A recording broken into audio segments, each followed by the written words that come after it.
a history fan who spent his £32,000 life savings buying a field because he believed there were secrets hidden below the soil has been proved right after unearthing a lost medieval city.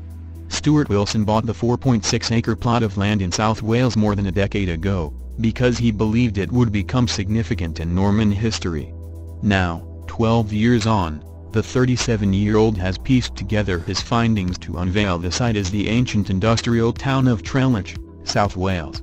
The city, which lies between Monmouth and Trelech, is believed to date back to the 13th century and is thought to have been home to around 10,000 people, including Norman lords of the de Clare family who used it as a place to mass-produce iron.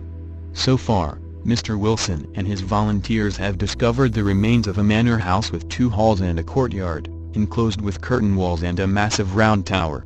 Within that manor house complex, the group has discovered several different rooms, both with fireplaces. The volunteers have also found a well, in which they have discovered a nearly complete medieval pot, metalwork, wooden objects and parts of leather shoes. Mr. Wilson, a former toll booth worker who moved back in with his parents so he could afford his field of dreams, said the discovery was highly significant. He said, "This is a massive settlement dating back to the 13th century. At its peak, we're talking about a population of maybe around 10,000 people. In comparison, there were 40,000 in London, so it's quite large. This population grew from nothing to that size within 25 years.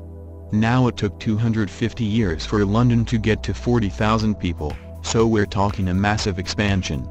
And that's just the planned settlement. The slums would have been quite numerous. There you would be talking even 20,000 plus. It's a vast area." He added that, from what had been discovered so far, it appears as though the inhabitants' life would have been tough. "If you're working in the fields you are living hand to mouth every single day, it's a really hard existence," he said. "Suddenly, a big industrial town comes here. This is a great opportunity for you. You up sticks, to hell with your land, let's move to the industrial town where the opportunity is." He said the settlement was the home of several Norman lords of the de Clare family who used it as a place to mass-produce iron. It probably had a population about a quarter of the size of medieval London, and it grew from nothing at a much faster rate over 25 years in the mid-1200s.